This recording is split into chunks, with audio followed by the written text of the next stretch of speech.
We'll give it a minute or two. Live. And we are also live. Okay. Oops. I believe we're live now. Hello and welcome to everyone. Thank you all for taking your time today to join us. My name is Malika and I am the Operations and Publishing Officer at the Institute for Palestine Studies in the US. We're based in DC. For those of you unfamiliar with the Institute, we are a non-profit research organization. We publish books, journals, blogs in English and in Arabic, and our current Issues in Depth series, which offers comprehensive history, background, and analysis on urgent topics and events related to Palestine. With that context in mind, today's event speaks to a forthcoming issue of the current Issues in Depth series. Our upcoming installment is titled Humanitarian Camouflage: Israel Rewrites the Law of War to Legitimize Genocide in Gaza. Our three esteemed speakers today, whom I'll introduce shortly, Dr. Luigi Danieli, Francesca Albanese, and Nicola Perugini, will discuss Israel's manipulation of humanitarian law to justify actions in Gaza that amount to genocide. Our speakers will raise critical questions about how these legal distortions could pave the way for future genocides under the guise of lawful warfare. With what's going on in Gaza and what we've recently seen in Lebanon, it's a topic that should be discussed, and so I'm grateful for the panel of experts that we have today. Now for a bit of today's flow. First, we will hear from our three speakers, and afterwards we'll have a Q&A session. For those joining us on Zoom, please use the Q&A feature to submit your questions. If you're watching on our social media channels, feel free to drop your questions in the comments and we'll do our best to address them. Feel free to ask questions throughout the webinar as well. With that, let me introduce our speakers. Our first speaker is Nicola Perugini, who teaches at the Department of Politics and International Relations at the University of Edinburgh. His research revolves around the politics of human rights and international law and the ethics of violence, with special focus on Palestine. Our second speaker is Dr. Luigi Danieli, who teaches and researches international humanitarian law and international criminal law at Nottingham Trent University in the UK. His research focuses on the law of targeting, war crimes law, and the proposed crimes of ecocide. And lastly, our last speaker is Francesca Albanese. Francesca is the UN Special Rapporteur on the occupied Palestinian territories. She is an affiliate scholar at the Institute of the Study of International Migration at Georgetown University. She worked for a decade as a human rights expert for the UN and has advised the UN, governments, and civil society across the Middle East, North Africa, and Asia Pacific. If you'd like to know more about our speakers, please check our website. But for now, I'm pleased to invite Nicola Perugini. Nicola, the floor is yours. Thank you, Malika, Laura, and IPS for having us discussing our paper today. I'll try to introduce a little bit some of the key ideas behind the paper. Israel has mobilized two discourses to justify its ongoing genocide in Gaza. On the one hand, a first open discourse of sheer colonial brutality, so no electricity, no food, human animals, we will eliminate everything. It's an entire nation out there that is responsible. So all these kind of things we have been hearing for months. And then Israel has mobilized a second kind of discourse, a liberal discourse of humanity. So a discourse of abidance by international humanitarian law while distorting international law to serve the attempt to eliminate Gaza Palestinians as a group. This is ultimately a discourse of humanitarian camouflage. So it's a discourse through which Israel tries to show a liberal face with the aim of creating consensus in the liberal world for dispossession, and in this case, genocide. There are several reasons for Israel to appeal to international humanitarian law to justify its practices in Gaza. First of all, humanitarian camouflage is part of a long-term legal strategy of legal justification and juridification of colonial violence and practices of apartheid that Israel has been developing in the last 2 decades at least. So humanitarian camouflage has a history. Humanitarian camouflage is part of an historical process of intensification of Israel's legal work at the service of dispossession, and since October 2023 at the service of a war of annihilation. Second, this is the first settler-colonial genocide in history which is under deep legal scrutiny. It is the first settler-colonial genocide debated in an international legal forum, the ICJ, and hopefully soon at the ICC. So, as the first settler-colonial genocide in history which is under strong legal scrutiny, Israel's genocide requires a lot of legal work of justification, legitimization, and, as we argue in the paper, a legal work of camouflage. The third reason for which Israel has developed a strategy of humanitarian camouflage is that it allows for a shift of legal responsibility, so blaming the victims of genocide for bringing upon themselves genocide. The discourse of humanitarian camouflage borrows from IHL the component of preoccupation, concern, and respect of civilian protection. We took precautions, we alerted, we asked civilians to leave. The State of Israel argues to defend itself in court.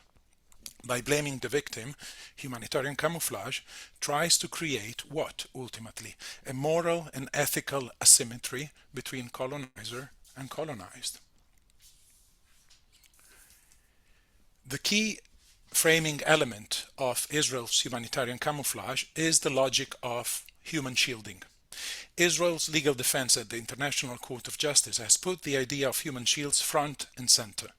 In his opening statement, the attorney representing Israel noted that Gaza's civilian infrastructure is actually, quote, the most sophisticated terrorist stronghold in the history of urban warfare, and arguing that Hamas, not Israel, was responsible for the destruction of Gaza. The Israeli legal team returned to these arguments again and again. But Israel's human shielding accusation was not really new. In order to understand it, we have to historicize it. We have to travel to Lebanon 1982 to another instance of Israeli genocide, the one in Sabra and Shatila. So in Lebanon 1982, Ariel Sharon writes an op-ed at the end of August 1982 on the eve of Sabra and Shatila, and he says, quote, Israel's troops entering Lebanon were greeted as liberators for driving out the terrorists who had raped and pillaged and plundered. Our soldiers were welcomed despite the casualties that were the inevitable result of fighting against PLO terrorists who used civilians as human shields and who deliberately placed their weapons and ammunition in the midst of apartment houses, schools, refugee camps, and hospitals. End quote. So the accusation of human shielding against the Palestinian resistance continued, traveling in the following decades in different areas of Palestine. In the Second Intifada, some signs of the human shielding accusation re-emerged, especially against hospitals and ambulances. In the multiple assaults on Gaza, 2008, 2012, 2014, 2018, 2021, 2022, Israel deployed quite systematically the human shielding accusation until the unprecedented level of mobilization of the accusation after October 2023. What is unprecedented in the accusation of human shielding used by Israel since October 2023 is that the Palestinian people of Gaza as a people has been defined as a human shield, and that every civilian space, every building, every infrastructure has been framed as a shielding structure or infrastructure. We were told that schools are not schools, universities are not universities, mosques are not mosques, municipal buildings are not municipal buildings, libraries are not libraries, churches are not churches, civil defense buildings are not civil defense buildings, tents are not tents, ambulances are not ambulances, hospitals are not hospitals. For 356 days, we have been hearing the same mantra, over and over again. Schools, universities, mosques, libraries, churches, tents, ambulances, hospitals are all command centers. Hence, they can be bombarded. The logic of human shielding becomes, in this way, the logic of genocide. Since everything is a military infrastructure, the idea of shelter for Palestinian civilians has been completely abolished. No Palestinian shelter can shelter Palestinians. One of the instances in which Israel's humanitarian camouflage has revealed with particular intensity the genocidal intent behind the acts that Israel itself has framed as law-abiding is the attacks on the medical sector, the sector that sustains collective life in Gaza. Israel has almost completely obliterated healthcare in Gaza, carrying out more than 500 healthcare attacks since October, destroying hospitals, other medical facilities, ambulances, and killing hundreds of patients and medical personnel. Overall, since October, Israel has carried out a Medicide within the genocide, whereby by Medicide I mean the destruction of a healthcare system in whole or in part, with the aim of obliterating or damaging the conditions needed for saving and sustaining the lives of the sick and the wounded. More than 500 attacks. All Palestinian hospitals in Gaza have been framed as Hamas command centers before being attacked and bombarded. Israel has never provided any evidence for this accusation. It has produced a 3D video of Al-Shifa hospital with a complex system of tunnels and underground command rooms which did not exist, as proven also by the mainstream media, which have often supported Israel's genocidal narratives. In fact, when foreign media were allowed into Al-Shifa hospital in November, Israeli soldiers reportedly rearranged weaponry at Al-Shifa before approved news crews visited. And in another incident, the Israeli army had claimed to have found a list of terrorists in another Gaza hospital, the RNTC Hospital for Children, which turned out to be a calendar for days of the week in Arabic. In the case of medical facilities and hospitals, humanitarian camouflage morphed into full fabrication. And then the third element, before going to the conclusion, the third key element of the humanitarian camouflage for genocide in Gaza: the evacuation orders and the safe zones. On October 13, 2023, Israel unilaterally issued a mass evacuation order to 1.1 million Palestinians living in the governorates north of Wadi Gaza, including the sick and the wounded. The inhabitants were ordered to move within 24 hours to the areas south of Wadi Gaza, which Israel had unilaterally and deceitfully declared as a safe zone. At least 23 different kinds of leaflets carrying different instructions were dropped from the sky, alongside evacuation orders on social media channels, via SMS, and through direct threatening phone calls to some northern Gaza residents in the following days. Those who remained were framed by the Israeli military in its leaflets, SMS, and social media posts as terrorist accomplices or human shields. In both cases, in Israel's eyes, the Palestinians who remained in the north constituted legitimately killable civilians. Palestinian civilians were killed while fleeing on the safe evacuation route and humanitarian corridors. People were bombarded where they were ordered to flee. This happened immediately. In the first weeks of assault on Gaza, Israel dropped more than 500 2,000-pound bombs on Gaza, so the heaviest and most lethal ammunitions in its arsenal. And of those 500 bombs, more than 200 were launched against areas Israel had designated as safe. Thousands of Palestinians have been killed in the south of Gaza during the first months in areas designated as humanitarian areas by Israel. Until in March, Israel attacked also the largest area of southern Gaza designated as safe, namely Rafah, shrinking 1.5 million Palestinians in Al-Mawasi and in less than 12% of the Gaza Strip, while pummeling also this 12% and bombarding displaced Palestinians, exterminating them in their tents and shelters. So in other words, the combination of evacuation orders and safe zones which Israel developed as a strategy of humanitarian camouflage, in reality translated into a legal technology of genocide which allowed Israel to implement better its settler-colonial displacement and extermination practices in Gaza during the last year. Now that we hear about the ongoing discussions within the Israeli cabinet, these conversations we have heard in this week, about the possibility of a full ethnic cleansing of northern Gaza by imposing a regime of total starvation and heavy bombardment on the area, forcing all civilians who remained in the north to flee to the south, we can understand even better how humanitarian camouflage through evacuation orders and the creation of safe zones can work as a legal technology of genocide and settler-colonial displacement. Let me get to some conclusions before leaving the floor to Luigi and Francesca.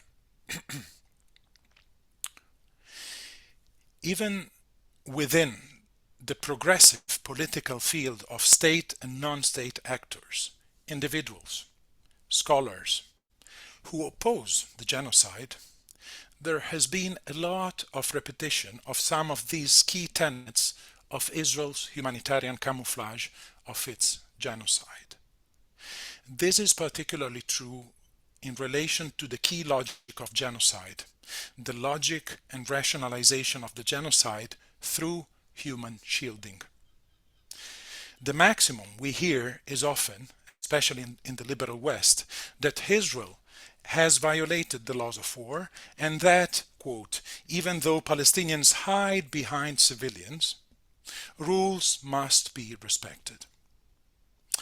I understand this logic, this attempt to preserve and salvage international humanitarian law, but in this very utterance of even though Palestinians use human shields, there is a reproduction of the colonial counterinsurgency angle according to which the colonized is always the perfidious actor putting its own civilians at risk.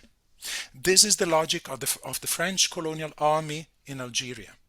This is the logic of the US military in Vietnam.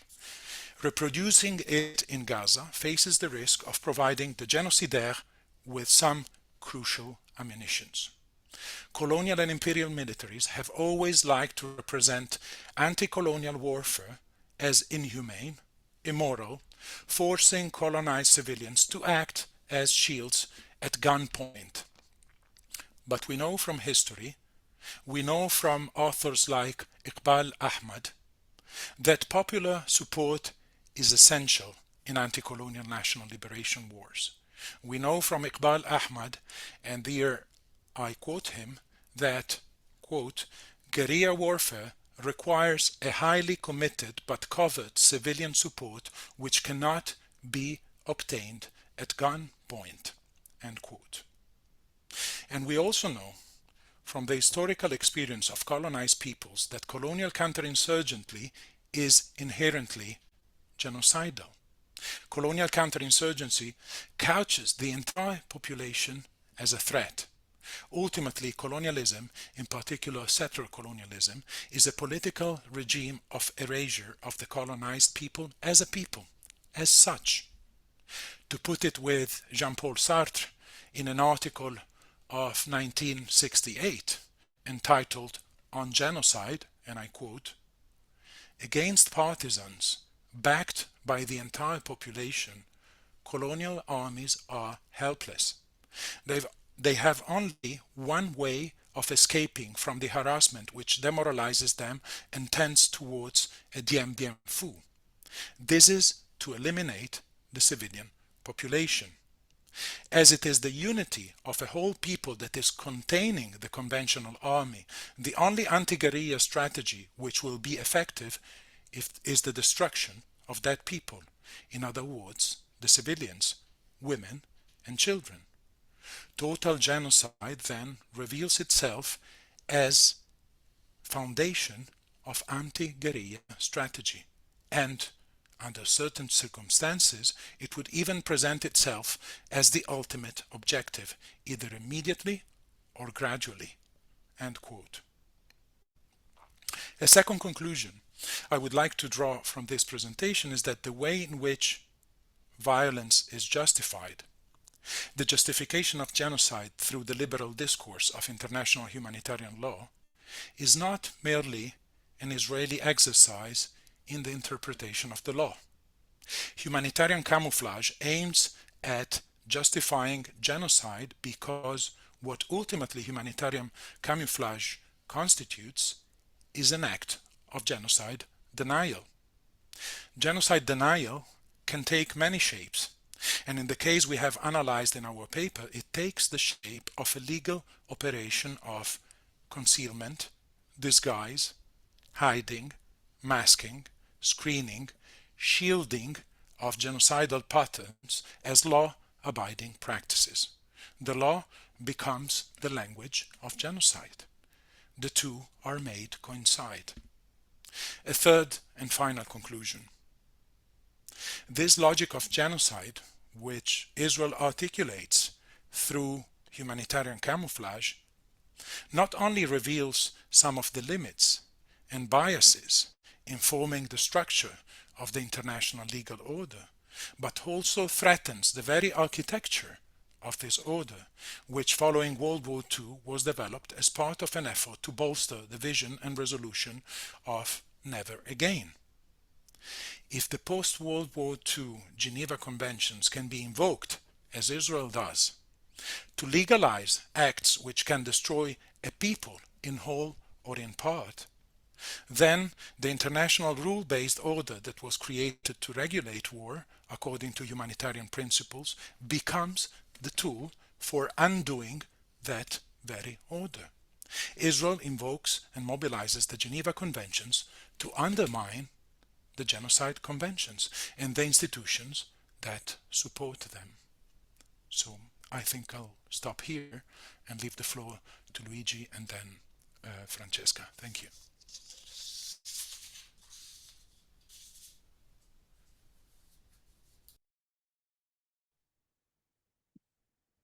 Thank you so much, Nicola. Not easy to intervene after Nicola, but you will see that the same line of reasoning that he has developed will be articulated in my presentation from the point of view of the legal perspective.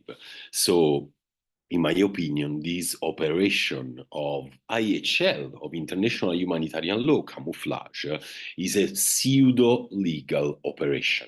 It lacks the minimum requirements of good faith and interpretation of the legal categories according to the protective object and purpose of IHL treaties to be taken seriously. Substantially, but it must be taken seriously in terms of its effects. So I will try to share some slides just to give you an idea of the fundamental categories of this legal framework.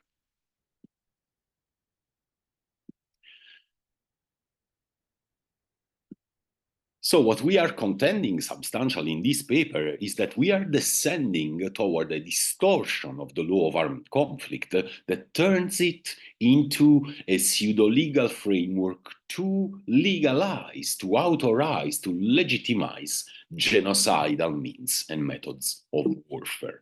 This legal framework, the real thing, international humanitarian law, is based on features and principles that you never hear mentioned in the media debate, because these are the pillars of international humanitarian law that are not convenient for this camouflaging representation.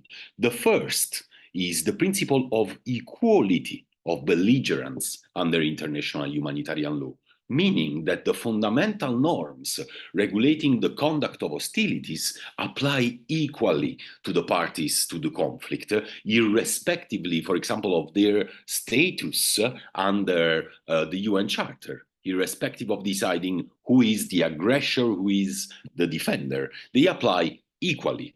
They apply non-reciprocally, which means that even if a state is fighting another state that is committing war crimes, that's not an authorization to discounts or exemptions in the respect of the fundamental norms regulating the conduct of hostilities.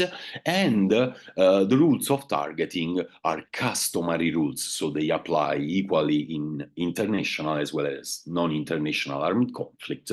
Some contend they are jus cogens rules, so the rules of the highest normative force in the international legal order. So what are these fundamental rules regulating the conduct of hostilities? I'm sure you have heard them already in debates, but in good substance, the rule of distinction prescribing at all times to only direct attacks against combatants, fighters, and legitimate military objectives, which means that civilians and civilian objects can never be directly targeted. The second, I will tell you something more about this rule, the rule of proportionality, prohibiting even attacks directed at legitimate military objectives if they may be expected to cause incidental loss of civilian life, injury to them, or damage to civilian objects, which will be excessive in comparison to the military advantage anticipated. And entire libraries debate written on this rule and its elements of indeterminacy and subjectivity, but I will try to show you how this indeterminacy has been exploited by Israel and by sectors of the laws of war scholarship to push this proportionality to unprecedented extents in legitimizing the anticipated and conscious killing of civilians in attacks. Third, important corollary of the first two rules, mandatory precautions, meaning substantially that all the military commanders in charge of attacking decisions have to take all the feasible measures, all the feasible precautions to avoid civilian harm whatsoever, if possible, or if impossible to avoid it at all, in an event to minimize this harm to civilians. This is a triad of synalagmatic rules that govern the conduct of hostilities under IHL. What has happened on the ground, you know this perfectly, starting from the type of weapons.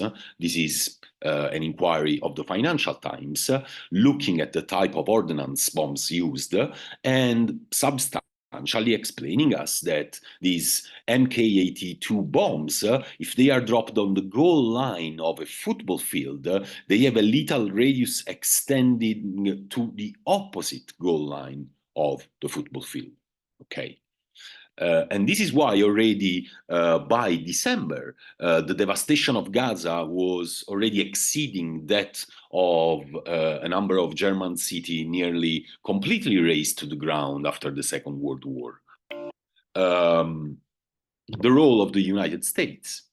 You know, this is the same legal framework that imposes to states ratifying the Geneva Convention not only to respect, but to ensure respect for the law of war. Reuters, the US has transferred at least 14,000 of 2K pound bombs to Israel. So 14,000 2K pound bombs, each with a lethal radius of around 400 square meters to an ally who was known to be planning to drop these bombs or to be dropping them on refugee camps with a population density of 34,000 human beings per square kilometer, mostly children. Okay, So a total firepower of weapons to raze to the ground 5,600 square kilometers of territory, nearly 15 times the whole territory of Gaza. Okay, so think about this number and realize that the inference can only be that at least the weaponeering was such that could have entirely razed Gaza in a relatively short time, which is what happened. Okay, this is a CNN inquiry, not since Vietnam. This is a satellite analysis identifying the craters compatible with these 2K pound bombs with the lethal radius of impact of nearly 400 meters. And soon after, the New York Times did the same in the south of Gaza, and Nicola was telling it to you, and found out that there were at least 200 of these craters already in the south of Gaza, precisely while the Israeli government was intimating to civilians to move south. So with the same wide area impact weapon, after concentrating more than 1 million of civilians in the southern areas, of course, the destructive and lethal effect of these weapons is twice as much as before.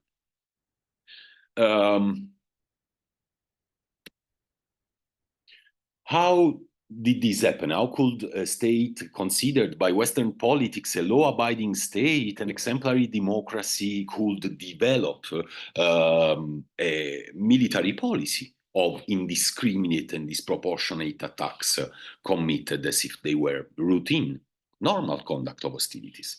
Well, I think we have a great responsibility as laws of armed conflict scholars.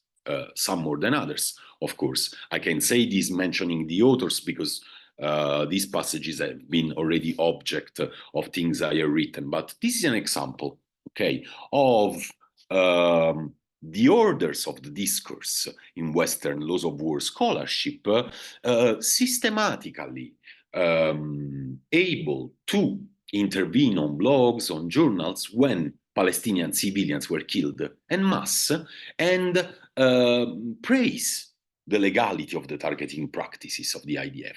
These are Mike Schmidt and John Merriam, that in 2015 write, basically, we have been with the IDF analyzing their targeting practices, and they are impressive. They undeniably enhance the accuracy of the likely military advantage and collateral damage estimations.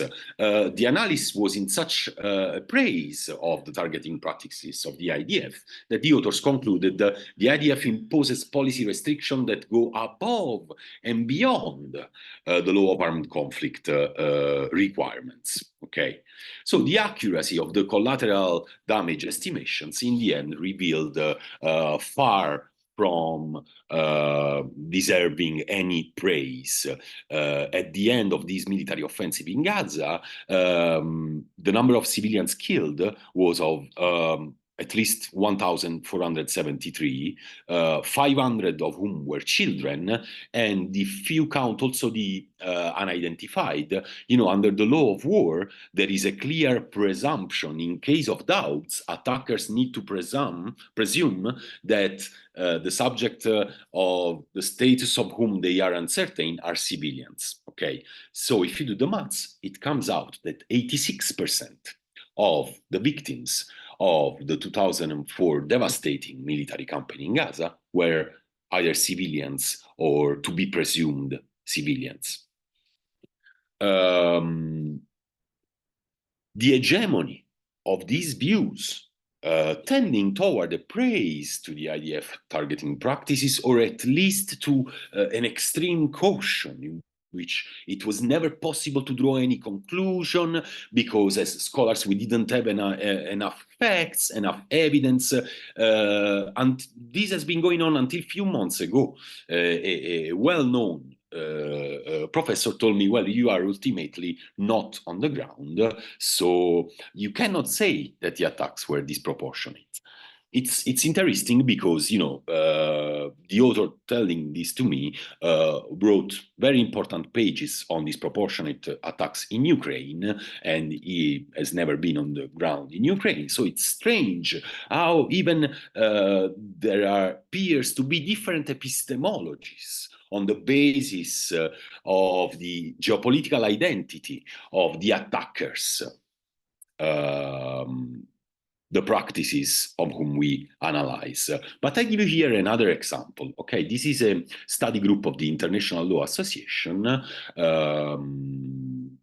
drafting and submitting this report on the challenges of 21st century warfare, and they deal with how we determine the status of objects under IHL, which means, for example, complex structures, multi-story buildings, which might have one flat among hundreds used militarily, while simultaneously all the other flats are used by civilians, by families. Well, the position of this study group was that basically when looking at one individual object, partly used for military purposes, for example, a multi-story building, when only the roof for one apartment is used for military purposes, they affirm, I disagree, that today's prevailing understanding of the notion of military objective is that once the object is used in such a way, the single flat, the entire multi-story building becomes a legitimate military objective. Okay, I think there is not much legal basis for these assertions, because under IHL we need to look at objects as functional unities, so objects that are functionally separate and independent from that used militarily. They deserve, in my opinion, an autonomous status determination and cannot be treated as suffering virally the same military objective status determination of a flat used, for example, 15 floors above. If 15 floors above me, some members of some armed groups are using a laptop to jam communications, this doesn't make the electricity that I am using with my family 15 floors below a military objective, or my house a military objective. But, you know, this is somehow the moderate sector of the scholarship that advances these arguments. Because if you look at military ethic doctrines in Israel, you see authors, academics, who received the moral philosophy prizes for substantially building a racialized, apartheidist military ethics in which there is the value of Israeli civilian lives, and there is then the devalued right to life of Palestinian civilians. Okay, I let the relevant sentences speak for themselves. Israel should favor the lives of its own soldiers over the lives of well-warned neighbors of terrorists. It does not bear the moral responsibility for separating between dangerous individuals and harmless ones in territories that it doesn't effectively control. Or even more clearly, in an article called Assassination and Preventive Killing, the state has to give preference to saving the life of a single citizen, even if the so-called collateral damage caused in the course of protecting him is much higher in number. So translated, even if the Palestinian civilians killed in the course of action are many more than the Israeli citizen that needs to be saved, okay? And they go on, as Nicola was telling you here, we have somehow an advanced representation of the human shielding claim. Terrorists use their children and neighbors as human shields. Then in the article, these authors go on and they say, well, some people, you know, might be unhappy that we are saying that you need to kill even the human shields, but we need to look at the accumulative military benefits, which means many of such disproportionate attacks. And so in an accumulative course of action with many disproportionate attacks, in the end, the advantage for the state of Israel will be more relevant than the so-called apparent disproportionality. So you see, there has been a cultural and military mobilization to affirm the views that we are seeing now exterminating civilians in Gaza since 11 months ago. I tell you more on the human shields points. Look at what the Israeli Supreme Court said in one of its cases. So when we talk about so-called human shields under international humanitarian law, this is a serious violation. It can be even a war crime when committed intentionally, but this intention is key for the violation of the prohibition. So using human shields is based on a tactical, deliberate choice to take advantage of the presence or movement of civilians to shield lawful targets from attacks. So there is no basis in international law to level this allegation on an entire civilian population, as Nicola was saying. But I tell you more, even when the violation of human shielding in the legal sense might be happening for good, this is a war crime attracting a criminal sanction. It's not a reason to indiscriminately exterminate civilians. Even attacking forces that are dealing with instances of uses of human shields, they are not released from the fundamental rules of distinction, proportionality, and precaution. So what happens in the Israeli discourse, public, political, and legal? The category emerges of the so-called voluntary shields. Okay, the Israeli Supreme Court asks, what is the law regarding civilians serving as human shields for terrorists taking a direct part in the hostilities? Certainly, if they are doing so because they were forced to do so by terrorists, those innocent civilians are not to be seen as taking a direct part in the hostilities. Taking a direct part in the hostilities in the legal language in which under the law you can target a civilian because substantially that civilian has decided to carry out a hostile action in arms, so becomes a target. But they go on and they say, if they, so these unarmed people, do so, so for example, remain in an area after a so-called advance warning that an attack will take place, if they do so out of their free will, out of support for a terrorist organization, they should be seen as persons taking a direct part in the hostilities. Means they can be lawfully killed. Okay, so you tell me how an enemy air force can determine if a group of civilian families is in one place out of support for a terrorist organization. What is this? Okay, support for an unlawful organization in most legal systems of the world is not even sufficient for a lenient criminal sanction. Okay, but the Israeli Supreme Court that many colleagues saw as an argin against this executive action, well, told us that in these cases, if the people are there out of support for terrorist organizations, whatever it means, they can be lawfully killed. Okay.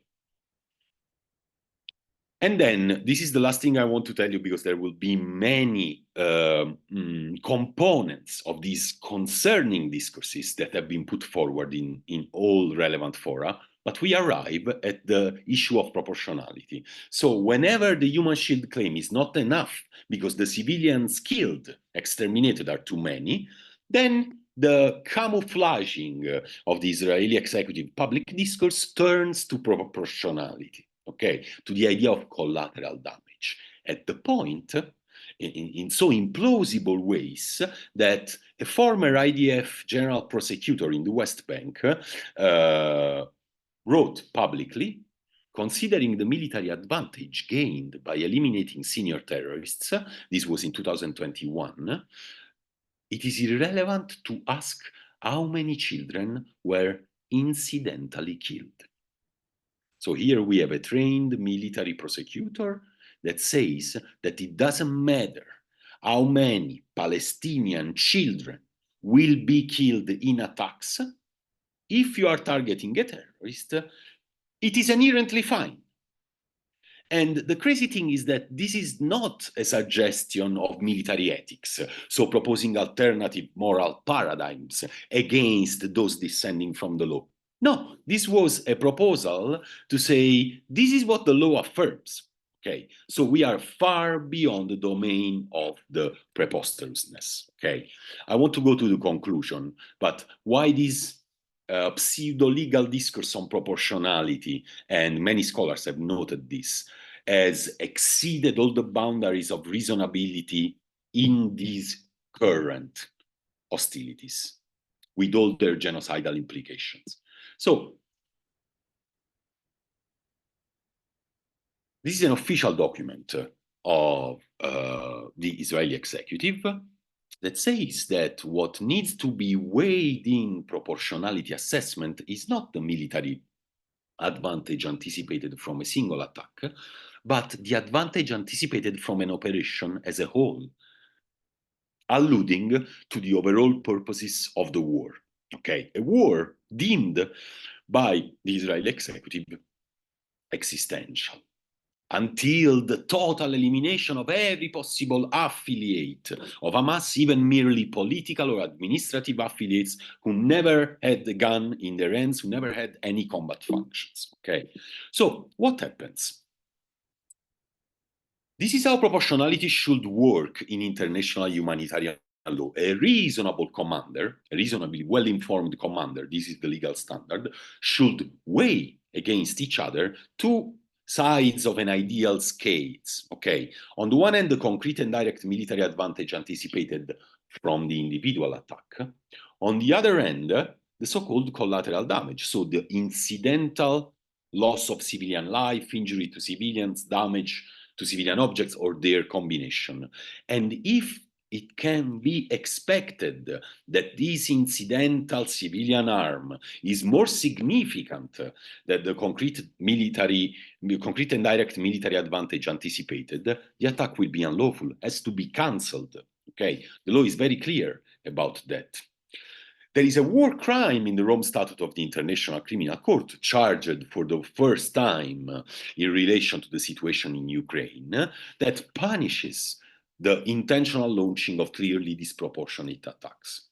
Instead, how the genocidal version of proportionality devised in this policy works, okay, there is the advantage of the overall purposes of the war. So, you know, according to them, even the survival of the state with all its citizens, on the one end of the proportionality assessment, and on the other end, there is the anticipated conscious killing of Palestinian civilians. Of course, once the notion of military advantage is distorted as to be so all-encompassing, there is virtually no entity of civilian harm for Palestinian civilians that will ever be excessive and disproportionate in comparison to this gargantuan military advantage.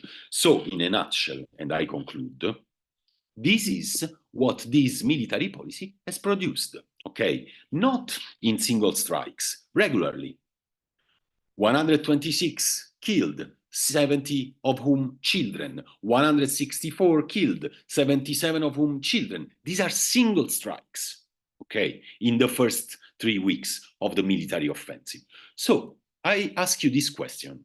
Is it possible legally, in general, to commit a genocide by means of indiscriminate and disproportionate attacks? And I think the legal answer to this question can only be yes, absolutely, okay? Once there is no entity of anticipated killing of civilians that will ever be considered disproportionate or indiscriminate, then one indiscriminate and disproportionate attack after another, the destruction of the victim group advances. Collateral damage by collateral damage. Each attack is presumed to be lawfully killing hundreds of civilians and children. And in the end, the military policy operationalizing such attacks as normal ultimately frames the physical destruction of a substantial part of the victim group as a sum of collateral damage, as a collateral destruction of the victim group, or if you want, as a collateral, proportionate, incidental genocide, balanced by military necessity consideration, systematically devaluing the right to life of one civilian population because of its nationality. Under the 1948 Genocide Convention and under International Tribunal's jurisprudence, considering the destruction of a substantial part of a victim group as necessary, inevitable, justified, or even morally dutiful, think about the Amalek refrain, the non-innocent, not uninvolved civilian population. Well, these are indeed articulations of genocidal intent. Because ultimately the target of the army extends from the lawful target to whatever and whoever that target has around, until it includes the entirety of Gaza. I've really concluded. I just want to tell you something. For a long time in the debate, many authors have advanced this idea that if there are other motives next to the acceptance of the destruction of the victim group as necessary, okay, this excludes genocidal intent. I say this respectfully toward these colleagues, but for example, Amichai Cohen and Yuval Shani contended on just security that if there are tactical or strategic reasons other than the intent to destroy the Palestinian population as such, for example, military necessity, force protection, or deterrence, this excludes the genocidal intent. I really disagree, and I think this is an equivocation of the jurisprudence of international tribunals on genocidal intent. When the ICJ said that genocidal intent has to be the only reasonable inference, and Francesca will probably have much more to say about that, was talking about an evidentiary probatory standard applicable only when multiple inferences were first necessary, because genocidal intent wasn't stated. There weren't ministers saying we need to kill them all, we need total extermination, there is no place for them under the sun, erase, annihilate, make them burn, etc., etc. Two, the different possible inferences were possible in these cases, and only one between them was reasonably supported by patterns, by context, by evidence, okay? So my conclusion is, and we know this thanks to many scholars, including Jewish scholars and Israeli scholars that have qualified what is happening in Gaza as genocide, in genocides in history as practices of annihilation of peoples, the destruction of the group was never an end in itself. No genocide perpetrator in history ever represented the destruction of the group as the ultimate and sole purpose. It was always, in their mind, a means forced upon them, for which they had no other choice, to achieve other compelling ideological aims. For example, the protection of the race, the survival of the nation, the survival of the settler-colonial group threatened by the indigenous group, okay? So motives do not exclude genocidal intent. They can perfectly coexist with genocidal intent. Sorry if I have taken too long, and thanks for your attention. I want to leave the floor to Francesca.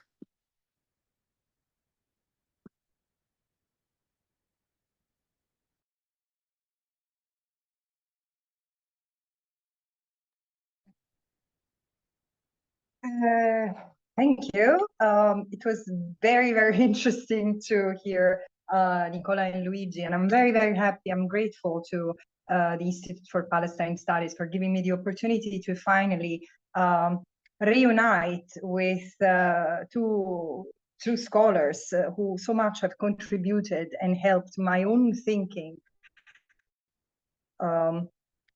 which led to the development of the report that I presented to the Human Rights Council last year, called Anatomy of a Genocide. Now, I think that substantively, both Nicola and Luigi have covered much of what I was also prepared to say. So I will try to complement and link some dots that conceptually they have provided. So first of all, the humanitarian camouflage that we have decided should be the title for the article that we wrote and we are presenting is not new. This logic of distorting international humanitarian law or using international law to justify Israel's conduct, it's something that has been a trait of Israel's approach to the occupied Palestinian territory. Indeed, the occupied Palestinian territory has triggered the application of the law of occupation and international humanitarian law as a whole, so the Geneva Conventions, for 57 years now. And still, Israel has always disputed it by not recognizing the status of the territory as occupied, calling it disputed territories, creating a conceptual fragmentation that reflected the fragmentation of the land, for example, isolating Gaza by calling an hostile entity. And there is not such a thing as an hostile entity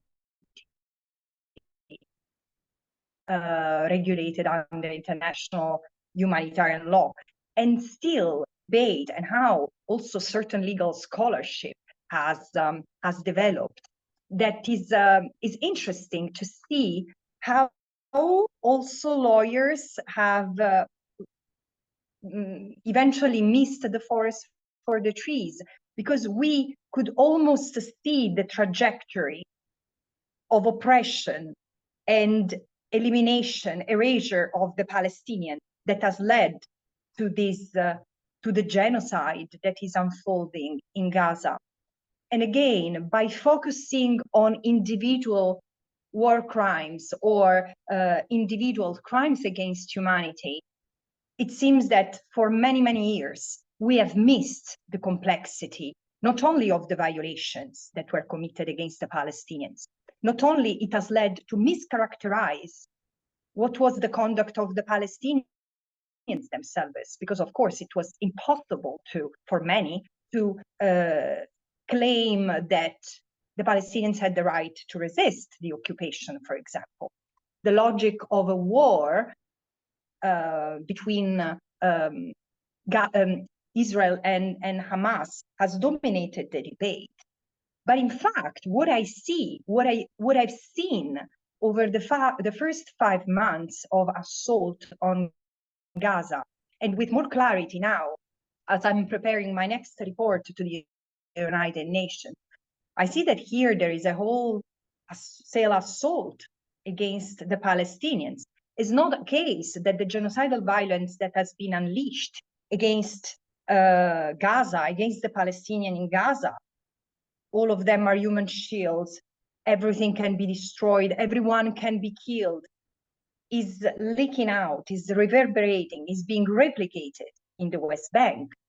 And the point is that by missing the forest for the trees, not only we have failed to stop the genocide in Gaza, but we risk to fail to prevent it in other parts of the territory. Look, there is one element that is critical, and it emerges in the jurisprudence concerning genocide, which is very scant, by the way. I mean, there is jurisprudence from the international tribunals of former Yugoslavia and Rwanda concerning criminal conduct. And then there is largely based on the jurisprudence of former Yugoslavia, somewhat, 2 main cases that have brought before the International Criminal Justice, which is only competent to judge state responsibility, so not the responsibility of the individuals, but the responsibility of the state. And one thing is clear, is that international practice, international jurisprudence and practice permit the cumulative attribution of criminal culpability based on the recognition of the same sets of facts as the basis of multiple charges and convictions. So one fact can constitute a crime against humanity, can constitute a war crime, and at the same time be a genocidal act. And this is why it's important to consider the totality of acts over the totality of the people and the totality of the land. Because I would like to go back to something that Luigi was saying in the conclusion, the difference regarding motives and intent. In international criminal law, the motives are not relevant and shouldn't be confused with intent, because the intent, and while destruction has been primarily understood like physical or biological destruction, it doesn't have to happen with one act.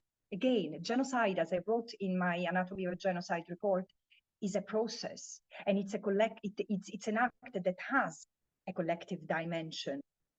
So what I think it's relevant is to understand that the goal has always been to ensure maximum control over the land for establishing a Jewish demographic superiority over the Palestinians.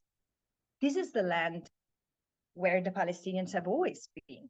So even forced displacement, that some will say, yeah, if there is ethnic cleansing there, then there couldn't be genocide. Well, ethnic cleansing can be part of the conduct that composes the crime of genocide, because the genocide is ultimately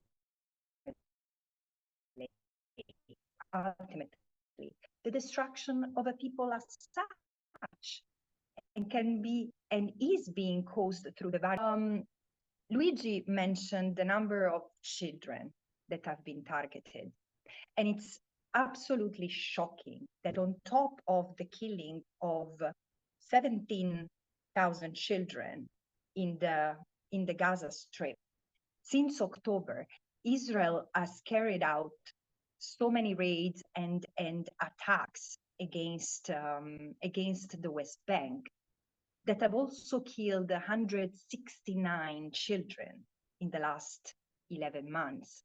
And it's interesting that 80% of them have been shot in the head or in the torso. These represent a 250% increase compared to the previous 9 months that had been already the most lethal for Palestinian children. And this is the total, this is 20% of all the children, of all Palestinian children that have been killed over 20 years since the data started to be collected, aggregated. So, you know, I want to go back to what Nicola was saying. This is the first genocide that is going to be litigated before an international tribunal, possibly before both the ICJ and the International Criminal Court, and plausibly in domestic courts through the use of universal jurisdictions, because many countries can, in fact, investigate and prosecute for crimes against humanity, war crimes, and genocide. And it cannot be missed that this has been de-escalation of a long-term plan to erode and erase the Palestinian presence in the occupied Palestinian territory, in what remained of Palestine. So I think that because there has been a sort of a vicious circle in understanding the crimes that Israel has been committed against the Palestinians, really focusing on individual circumstances or isolated cases, I mean, cases considered in isolation. This is something that has confused both the way Palestine and the plight of the Palestinian is narrated and how to approach it for solutions. This is the time to approach this question for what it is. This is this is posing an existential threat for the Palestinians as a whole. So not only what's happening, as Luigi was saying, is starting a new phase, as we are seeing in Lebanon. In Lebanon, the same logic and the same playbook, the same tactics deployed against Gaza are being utilized shamelessly. I mean, we have had Israeli officials, including the prime minister, telling the Lebanese people not to hide missiles, Hezbollah missiles in their garage and living rooms, and to leave their homes and move out en masse. So this is something that has already been enacted against the people of Gaza. So the risk is that from now on, if this logic is enabled, if this logic is not stopped and condemned immediately, it will initiate a new phase of complete dismemberment of the international system, which is on a knife's edge, as I've said, with other independent experts of the United Nations. And the system that has protected us until now risks to collapse completely. But also, again, I come back to the previous point. This is the last chance that the Palestinians have to be saved in what remains of their land. And this is why it's necessary that we correct where we have been at fault until now, meaning being unable to read the overall context, to pay attention to the words used, to the means deployed against the Palestinian people. And it's absolutely necessary that not only the Genocide Convention is applied to the fullest, meaning both to prevent, and where it has failed to prevent, to punish genocide, both in terms of individual responsibilities, so the architects, those who have plans, those who have incited to commit this crime, those who have partaken in it, need to be brought to justice. But also, we cannot miss the identification of state responsibility behind it, because it's only by early recognition of state responsibility we will be able to not to fail the main promise and premise of the Genocide Convention, which is to prevent genocide. So I would stop here, because I think seriously that Luigi and Nicola have covered all the rest that should have been said, and I think it's important to give time for questions and answers. Thank you all again for your contributions. Thank you, Luigi. Thank you, Nicola. Thank you, Francesca. I do have a question before we go into the Q&A. So my question is, it seems as though the current approach to enforcing laws of war is failing. Do you think there needs to be a new approach? And if so, what might that system look like, or what should it look like?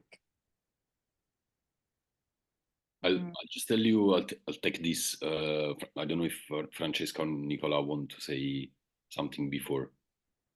No, go ahead, please. Yeah, so, honestly, the risk is, as a Palestinian colleague wrote, that the law of war will be dead after these military offensives if there is no enforcement. We actually have tools for enforcing the law of war, for example, at the individual level against the most responsible people of the violations, and this is war crimes law. So substantially the International Criminal Court. Look, I'm not the only one to be outraged by the delay of the International Criminal Court in, arguably, we don't know if maybe the arrest warrants have already been issued without communicating it, but I think it's unlikely at this point. Without war crimes law enforcement, the signal that is being sent across the world is that the powerful can exterminate the powerless, that a global north actor, provided it has sufficient connection, weaponry, corporate power, can unleash a restrained, exterminatory, annihilatory force on global south populations and take their land and resources and then profit from this by participating to the weapons market, writing battle tested. So we have the tool. I don't think we will create now new enforcement tools, because for those, to create those, we needed the agreement between big powers after the tragedy of the Second World War. And we are now not in a convergence of agreement between big powers. So the tools that are there can be used much more effectively than how they are being used now. But in order to use them effectively, there needs to be a switch and a shift in Western politics, because Western politics is honestly becoming a horror show where every law enforcement system is narrated as an enemy, narrated somehow as an elongation of even international law. Sometimes becomes an elongation of terrorists in the narratives. So this is really intolerable. I see the effect of these narratives on my students. Now we have restarted the courses. These refrains in the debate are really shifting an erosion of the basic rules of the international order. Sorry, I'm speaking too much, but yeah. So the answer is the existing enforcement system exploited to the maximum extent. If I may add, and I fully agree with Luigi, probably with one slight difference on the young generation that is looking at this monstrosity unfolding. I don't think that the problem is with the legal system per se. The legal system is there, should have been activated decades ago. As Rassigal says, and has written an article with Luigi, which I always refer to, it's like if Israel was, from its very inception, born with an extraordinary protection and immunity and impunity, and has been always, it has been sheltered from the application of international law. Israel has violated international law, international humanitarian law, human rights law, and hundreds of UN General Assembly and Security Council and Human Rights Council resolutions. The problem is not with international law. And this has been fully documented in really for decades. The point is with the enforcement. And this is where I agree with Luigi.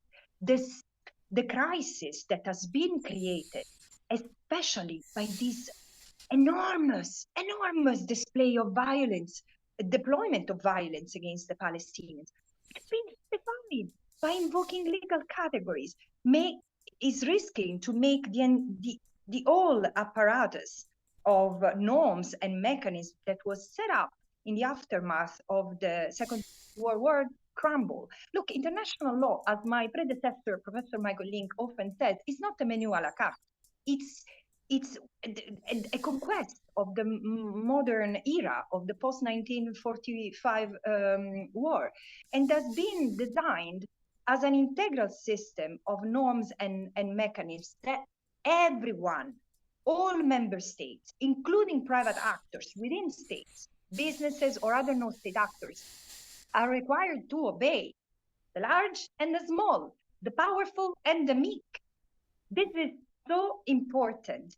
And the fact that there is a system within the system operating to sabotage the effectiveness and the universality of this of the international law apparatus is extremely serious. Now, what I was saying, I probably diverge. I mean, I have simply a different engagement with also younger generations who are disillusioned about international law, not confused in the sense that they might believe that instinctively that international law can never be justified to, can never be used or invoked to justify the killing of children. But it's this sense of lack of trust.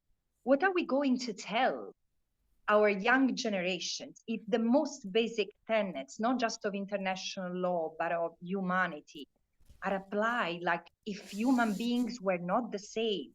And we are still in a world, sorry to say, but as a part of that world, the Western world, decide who's worth of protection and who's not. I mean, what is the system we are in today? So this is why it's worth continuing to advocate for the full application of international law. And justice is being at the ICJ, ICC, and domestic courts level. This is where this profound injustice needs to be vindicated and corrected. If I can add something very short and brief, I think the rhythm and the pace of the law and the application of the law is slow, but I think that what is going on since the ICJ proceedings and what has unfolded after that provides several ammunitions to individuals, groups, different political forces to put pressure on states, on institutions, on universities, on different kind of actors to disengage from any complicity with what is going on. So arms embargoes, divestments are key, and the law and the legal processes which are still ongoing provide some frameworks for forcing our university administrators, our representatives in parliaments to disconnect from the genocide. Because as we are now, we are connected very clearly. And probably political action in a complementary way with the law is what is required. Malika, can I add something very briefly? And in a way, Nicola triggered it. May I?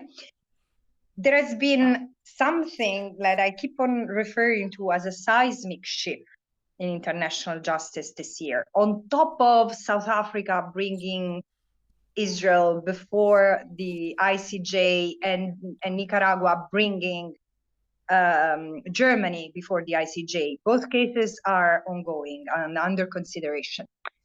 But there has been like critical development in recent months, which is the ICJ advisory opinion, which totally supports what Nicola is saying. The ICJ has reaffirmed the unlawfulness of Israel's presence, not just the occupation, Israel's presence in its totality, including the colonies, including the exploitation of natural resources, both components, the military and the civilian component, being part of the annexation, so the acquisition of the territory by force, which is absolutely prohibited, as in this was already evoked before. And again, the ICJ has been extremely specific in indicating that both member states and through them private actors and international organizations, including the UN, have to abide by these principles. So non-recognition, non-assistance, non-cooperation with anything that contributes to the unlawfulness of the occupation. And I would like just to point to those who have not seen it, but together with other special rapporteurs, we have articulated 14 recommendations that sort of indicate some practical steps that have to be taken by states to comply with the ICJ. And because I do not trust member states will jump on it, it's the responsibility also of civil society to try to make it happen. So I hope that, I mean, I was just pointing to these because it can be a useful resource. Thank you all for your answer. We do have a question related to the ICJ from Alessandra. Can the recent advisory opinion of the ICJ play any concrete role in establishing third states' responsibility for their complicity in Israel's crimes? I think so. Absolutely. Absolutely. But this is why, because the ICJ has also pointed to the law of state responsibility, which, by the way, is also triggered by the provisional measures that the ICJ has ordered in order to prevent acts of genocide and to stop the acts that would plausibly constitute a genocide in January this year, and then in March, and then in May. All these provisional measures have been completely ignored by Israel and others who have continued to arm Israel. There is established jurisprudence in the case of the ICJ on Bosnia and Bosnia versus Serbia and Croatia versus Serbia that critically states that the moment a state who has the means to influence the possibly unfolding genocide, that state is to intervene. So especially member states who, instead of disengaging, have further continued to provide weapons, funds, continue trade, and to continue to provide political shelter for Israel not to cease the unlawful act, being both genocide but also the unlawful presence. This can be held responsible. And of course, I think that the best way to hold authorities accountable is through national mechanism. In a certain countries, and probably Luigi can comment, can further comment on that, but there is national legislation, for example, in a number of countries, including my own, that prohibits the transfer of weapons to countries who are committing egregious violations of international law.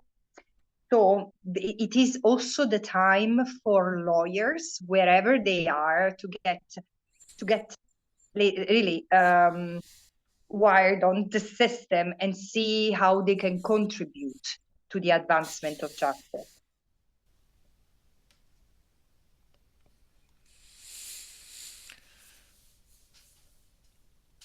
There is some other question.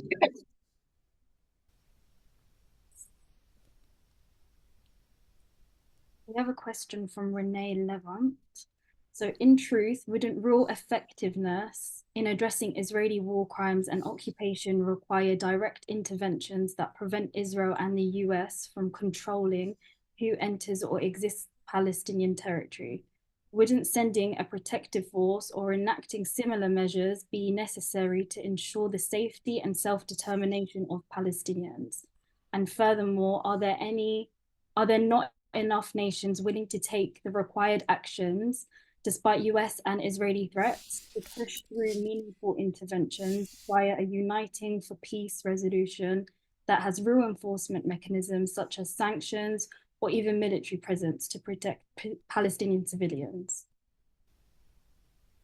I say something just briefly, but I've already seen circulating appeals for a protective presence for Palestinians. What I can tell you is that, for 2 decades, the so-called responsibility to protect was a core topic of debate in international law, because it was a responsibility to protect from basically Western enemies. And now that we have probably the leading case in detail of an unprotected population that is at the mercy of the forces that are declaring as their objective the depopulation of that land, suddenly there is no debate on responsibility to protect. So this is surely something that deserves further advocacy, because, as Francesca has repeatedly said in the reports, but even in her statements, no, there is not a single Palestinian that is safe at this point under Israeli military control. If I can add something, I think an international protective force should be agreed also by Palestinians, first of all. Probably it would have an important protective function, but it cannot substitute another very much more decisive action that states should take, which is complete diplomatic and full isolation of Israel diplomatically and economically until it withdraws from the territories and it abides by the ICJ advisory opinion and the will of the UN General Assembly. I've advocated for the establishment of a protective presence in the occupied Palestinian territory since the beginning of my mandate. I don't think that there is one report in which I do not mention that, because it's really a priority. Because I often say what I've said for 16 months before October 7, the killing and the assaults and against the physical body, the collective body, and the property of the Palestinians. In the 16 months, I've been a special rapporteur, so observing really and documenting every day what was happening in the OPT prior to the 7th of October was horrendous. 460 Palestinians had been killed between May 2022 and early October 2023. So this is why there was a need for a protective presence even before. Now, in fairness, the Palestinians themselves have asked numerous times the United Nations to deploy a protective presence, which means the UN Security Council authorizing it. And it has always been blocked because Israel was against it. Today, the situation is different because Israel has no authority on the occupied Palestinian territory. There is one thing only that Israel is allowed to do according to the ICJ advisory opinion. And I say that with great concern for the security of Israel and the security of the Israelis, is to withdraw the occupation and to withdraw the settlements. This is what the ICJ had said in 2004, and even more strongly in 2014, the ICJ has recognized the threats emanating for Israel from the occupied territory. And it has said, it has concluded, other than by using the words I'm using, that the only way to ensure its security it's by moving out and moving out of the occupied Palestinian territory and ending its continuous creations of the conditions that eventually threaten the safety of Israelis wherever they are. The point is that Israel keeps on confusing the security of its territory and the security of its citizens with the security of its annexation plan. Again, we cannot justify unlawful acts premised upon a colonial design. So I do think that there is new impetus to ask for a protective presence, which is authorized by the Security Council. Of course, the risk is of continuous veto by some members of the Security Council. And again, I do believe, as it was requested, that there is a need to activate the United for Peace resolution and have the General Assembly take, which is a more democratic avenue for member states without the veto power, which is clearly a legacy of the old world order, and again, and advance. And of course, the thing is, look, I think that the reality will change, and what we are discussing, seeing more justice, will come. The point is, how many lives are going to be taken between now and then? And this is why the priority should be to stop the genocide, to activate all mechanisms possible to stop the genocide, and in long term to end the apartheid and the unlawful occupation. And connected to this, which was also part of the question, is sanctions. Because of the challenges that evoked before in relation to the deployment of a protective presence, which again should not be conditioned upon the agreement of Israel. Yes, it's conditioned upon the agreement and request by the Palestinians, who certainly do not want to see another form of tutelage, someone replacing them. There should be protective presence finalized to secure the dismantlement of the occupation, the withdrawal of the Israelis, civilian and military presence. That's it. And then the Palestinians need to be allowed, as a first step, to exercise their freedom in the land that there is international consensus constitutes the state of Palestine. Meanwhile, sanctions should be imposed, lacking a UN Security Council resolution in this respect. Sanctions can be imposed by individual members, not as, just by curtailing economic, diplomatic, and political relations. There are countries who, on the one hand, recognize Palestine and Palestine as a state, and are strongly advocate of the rights of the Palestinians, who still allow military trade with Israel, who still have cooperation with the settlements. This hypocrisy needs to be resolved. This is why I really encourage civil society, those who are listening to us, to develop like an agenda of priority actions to insist upon at the national level. Because only by shifting, by changing the reality at each influential state level, we will see also a change at the international level. Thank you, Francesca. I'm just conscious of time, so we've got one last question. Can you briefly speak about the appropriation of IHL in what we're seeing in Lebanon today? I can say quickly, because I think we have the same point of view on this. The human shielding claim in premise, no? The premise, as soon as Israel decides that it will attack massively, the refrain starts to circulate in the media. It's, in the south of Lebanon, they hide missiles in their living rooms, in their bedrooms, etc. Okay, so this perception of enemies as, sort of indistinguishable between civilians and combatants gets projected into the public media. Then we have already, the first attack that is so much beyond any precedent. I really cannot see any precedent of anything like the Pagers attack in the last decades, that not even the relevant forces claim it.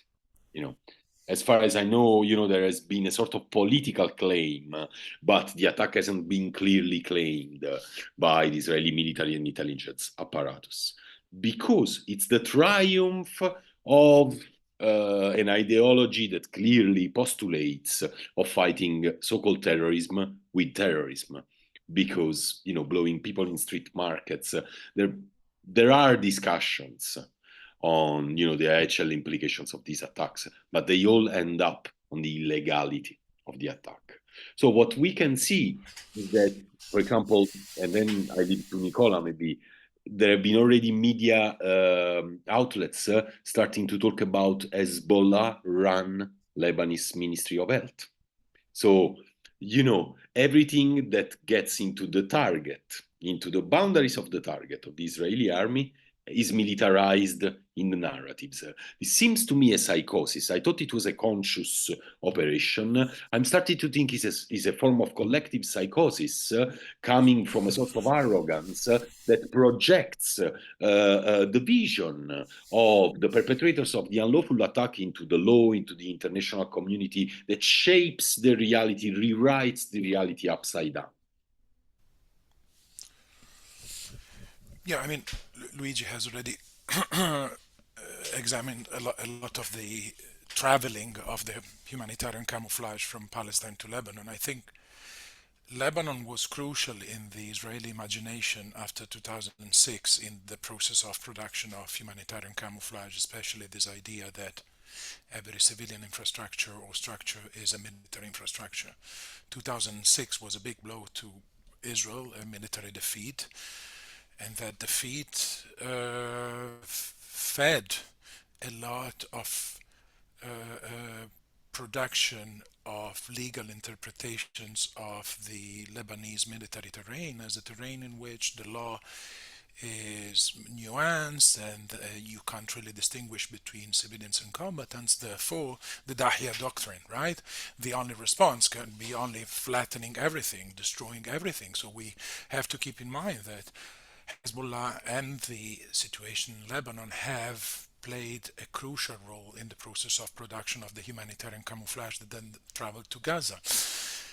Now, Israel now is betting that since it didn't really face any significant opposition in Gaza, the same script can be applied to Lebanon. So let's start with a mass evacuation order, but let's not call it really a mass evacuation order. Let's say that we invite all those who have a missile in a home, which is basically the entire population according to the previous doctrine, to leave and to go north. And then you have 90,000 Lebanese moving from the south to the north. And so the mass evacuation order, the mass destruction order, and now probably in the coming days what they threaten to be a ground offensive and a ground invasion, which might result in similar levels of destruction to those seen in Gaza, although the military terrain in Lebanon is a bit different and less flat.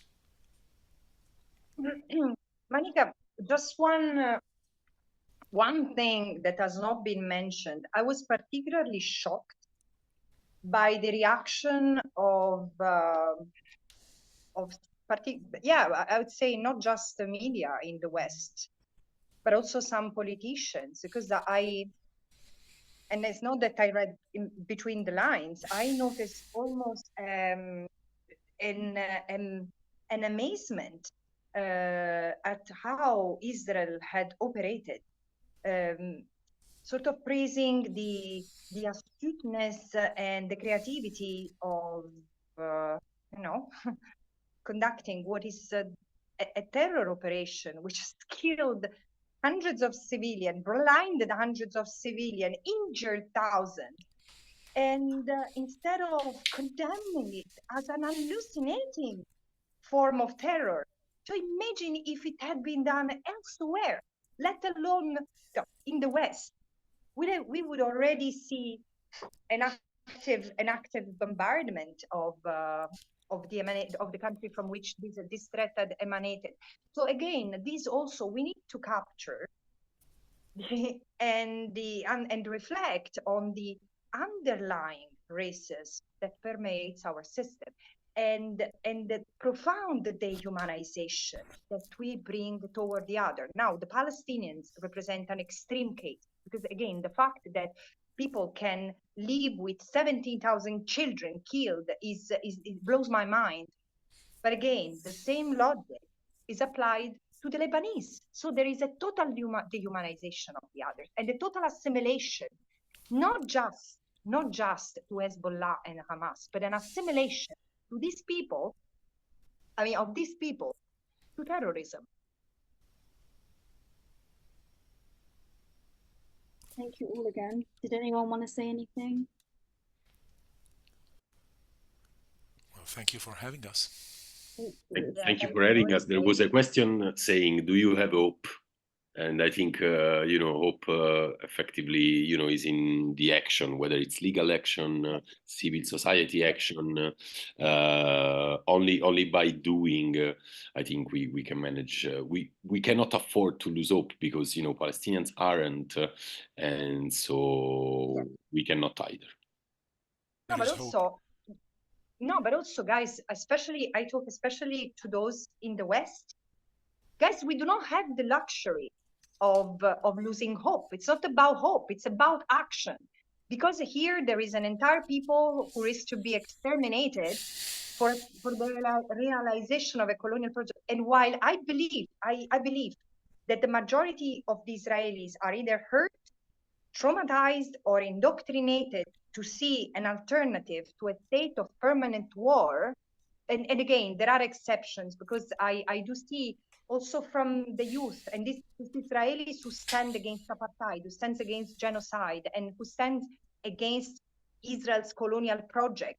Doesn't matter how little their numbers are, but they shouldn't be invisibilized, because this is another part of the people between the river and the sea, with whom we need to work to advance justice. And again, we who are outside that place cannot rest a moment, because again, every one of us has the possibility to do something, to be a grain of sand in this incredibly monstrous machinery which is in action against the Palestinian people.